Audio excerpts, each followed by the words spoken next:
लेखा बड़े हाथ उठा के बताए। अरे तू रहे दा पीछे से भैया उठावा तेरे तू पति ना हुआ तू मत उठावा पता हवे आप सब में क्या कर आपके पति राम लेखा बड़े उठाइए जगह राम लेखा मिलल बड़े बाकी के रावण लेखा बाकी के लोग महिषासुर लेखा मिलल बड़े शंकर लेखा ता तो मतैले हो आवत लेकिन आप लोग खातिर कहता नहीं। देखिए अगर हमनी प्रमोद भैया कहीं पूजा पाठ करे जाए ना हाँ जी तब 5 मिनट में जल ढार के निकल दे सही बात टाइम मिली शंकर जी के देखने की निकल ली ढार के चाहे उनकर शिवलिंग पर गिरे चाहे नहीं गिर जाए और से मतलब नहीं कि मंदिर में आ गए यही काफी बा सही बात। लेकिन ये लोग जाई अपन पूरा भाव बांधी ससुरा के का हाल बा नैहर के का हाल बा ए चलते कहता नहीं कि तुझे धाम कहां गइलू राजन भैया फास्ट में चले कि तुझे धाम कहां गइलू कि काशी बनारस नहइलू अरे कि कवन बरत सखी खइलू मरद राम जी लेखा पैलू कवन बरत सखी खइलू मरद कवन बरत सखी खइलू मरद राम जी लेखा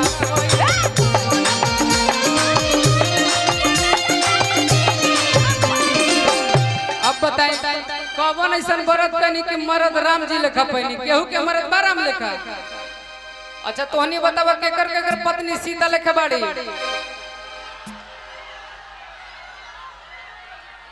झूठो के हाथ हिलावा तारा लोग माने खातिर तैयार नहीं ना ये लोग सब कहता है कि हमार पति राम ना रावण हो सही बात। जेकर पति राम लेखा बाड़े हाथ उठा के बताइए केकर बाड़े हाथ उठाइए सब कोई और कि तुझे धाम कहां गइलू कि काशी बनारस नहइलू तुझे धाम तुझे धाम कहां गइलू कि काशी बनारस नहइलू कवन बरत सखी गइलू मगध राम जी देखा पैलू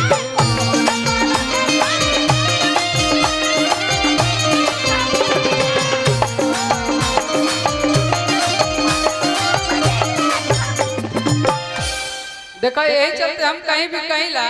कि लइकन लुआइल होला ये लोग कबो तार समर्थन ना लिए देखी सीता जी अच्छा इसमें किसकी भाभी है तब बोलिए और कि लक्ष्मण जैसन देवर कहा पैलू लक्ष्मण जैसन देवर कहा पैलू ये कौन मानता है कि मेरी भाभी सीता है हम उनके लक्ष्मण आप लोग है ना देवर लक्ष्मण जैसन देवर कहाँ पैलू कवनर फुलवा पमाई के लो भैलू सच कहा का कहलू कि ससुरा के दुलरी कहलू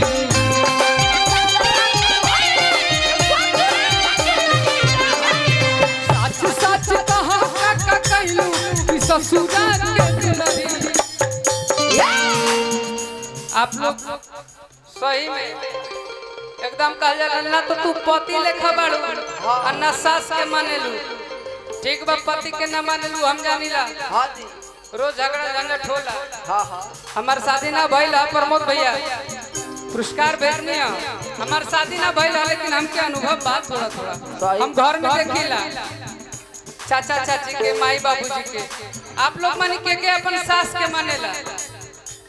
केहू ना देखी शादी वाला आदमी आ गइले जय दी कोनो बात ना आपके भी पुतो हो आई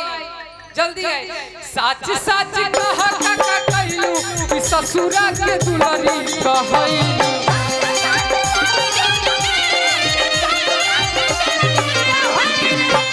सच कहा का कहलू कि ससुरा के दुलरी कहलू बरत सखी कहलू मरद राम जी लेखा पैलू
बरत सखी कैलू मरद राम जी लिखा पैलू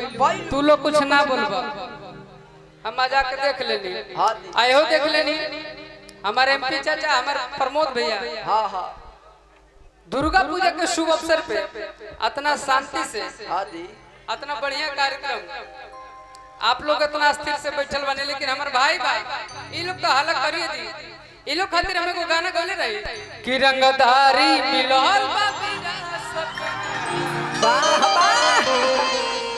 अच्छा सुने रील आप लोग का ज्यादा आता है उस गाना पे हाँ। लेकिन जब भी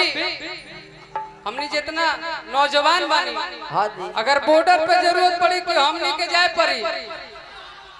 जाए नहीं आ जाके एक बात कहो राजन भैया